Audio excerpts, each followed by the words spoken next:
ચાલો આજે વાત કરીએ ઊંચી કૂદની. આ માત્ર એક રમત નથી, પણ માનવીય હિંમત અને નવીનતાની એક એવી ગાથા છે જે આપણને બતાવે છે કે શારીરિક ક્ષમતાની કોઈ સીમા નથી હોતી. તો ચાલો આ અદ્ભુત સફરને નજીકથી જાણીએ. એટલે એકદમ સાદી ભાષામાં કહીએ ને તો આ રમતનો હેતુ બહુ સિમ્પલ છે. એક બારને પાડ્યા વગર તેની ઉપરથી કૂદકો મારવાનું. પણ આ જે સાદગી દેખાય છે ને એની પાછળ જબરદસ્ત જટિલતા અને સુંદરતા છુપાયેલી છે. તો સવાલ એ છે કે એક સામાન્ય કૂદકા જેવી ક્રિયા આટલી મોટી વૈશ્વિક રમત કેવી રીતે બની ગઈ? કેવી રીતે એમાં નિયમો આવ્યા, નવી નવી ટેકનિક્સ આવી અને કેવી રીતે એથ્લીટ્સે અશક્ય લાગતી ઊંચાઈઓને પાર કરી? ચલો આખી વાતને સમજીએ. કોઈ પણ રમત હોય એના નિયમો જ એને રોમાંચક બનાવે છે. તો ચાલો સૌથી પહેલાં ઊંચી કૂદના મેદાન અને એના ખાસ નિયમો પર એક નજર નાખીએ. અહીંયા દરેક માપ એકદમ ચોક્કસ હોય છે. એથ્લીટને દોડવા માટે પૂરતી જગ્યા, સુરક્ષિત રીતે નીચે આવવા માટે મોટી લેન્ડિંગ મેટ અને હળવો ફાઇબર ગ્લાસનો બાર. આ બધું એટલા માટે કે એથ્લીટ પોતાનું શ્રેષ્ઠ પ્રદર્શન કરી શકે. અહીં દરેક ઇંચનું મહત્વ છે. અને હવે આવે છે આ રમતનો સૌથી રોમાંચક નિયમ, 3 પ્રયાસનો નિયમ. દરેક ઊંચાઈ માટે માત્ર 3 ચાન્સ. પહેલામાં નિષ્ફળ ગયા, દબાણ વધ્યું. બીજામાં પણ નિષ્ફળ ગયા, તો બસ છેલ્લો ચાન્સ. આ જ એ પળ છે જે દર્શકોના શ્વાસ થંભાવી દે છે. આ સિવાય પણ કેટલાક મૂળભૂત નિયમો છે, જેમ કે કૂદકો હંમેશા એક જ પગથી મારવાનો. બાર પડી ગયો તો એ પ્રયાસ નિષ્ફળ. અને હા, બારને હાથ તો લગાવી જ ન શકાય. એકદમ સ્પષ્ટ નિયમો જેના પર કોઈ બાંધછોડ નહીં. હવે ચાલો થોડા ભૂતકાળમાં જઈએ અને જોઈએ કે આ છલાંગ કેવી રીતે વિકસિત થઈ. આ માત્ર એક રમતનો ઇતિહાસ નથી, પણ માનવ શરીરની ક્ષમતાઓને નવી રીતે સમજવાની અને તેને વિસ્તારવાની આખી સફર છે. છેક પ્રાચીન ગ્રીસથી લઈને 1896ની પહેલી ઓલિમ્પિક્સ સુધી ઊંચી કૂદ હંમેશા એથ્લેટિક્સનો એક મહત્વનો ભાગ રહી છે.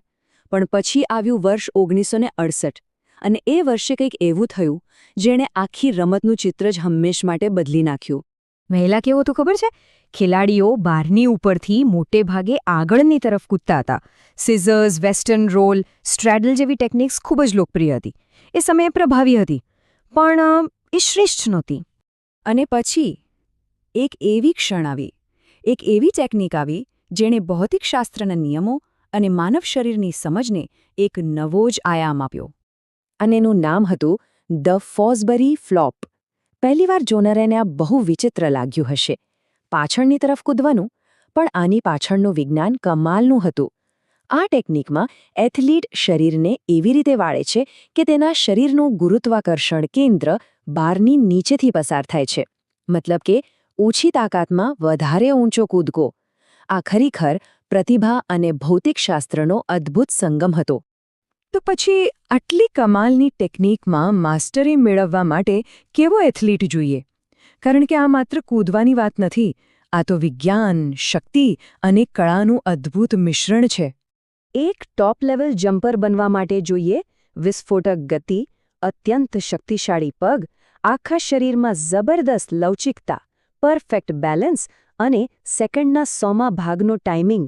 આ બધું જ્યારે એક સાથે મળે ને ત્યારે એક ચેમ્પિયન તૈયાર થાય છે. અને આ બધી મહેનત અને ક્ષમતાઓનું પરિણામ શું?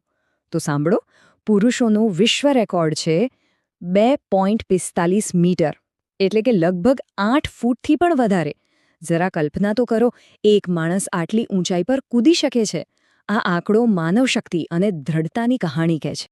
આ રેકોર્ડ સ્થાપ્યો હતો મહાન જાવિયર સોટોમેયોરે. અને આજે મુતાઝ, ઈસા બર્શમ જેવા ખેલાડીઓ સતત એ સીમાઓને પડકારી રહ્યા છે. આ એવા નામો છે જે રમતના ઇતિહાસમાં હંમેશા માટે અમર થઈ ગયા છે. પણ આખરે આ રમતનું મહત્વ શું છે? શું તે ખાલી મેડલ અને રેકોર્ડ માટે છે? ના, બિલકુલ નહીં. આ રમતનું મહત્વ મેદાનની બહાર પણ એટલું જ છે.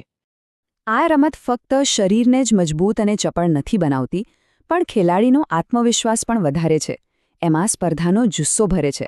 અને સૌથી મોટી વાત, તે યુવા પ્રતિભાઓને આંતરરાષ્ટ્રીય મંચ પર પોતાના દેશનું પ્રતિનિધિત્વ કરવાની એક શાનદાર તક આપે છે.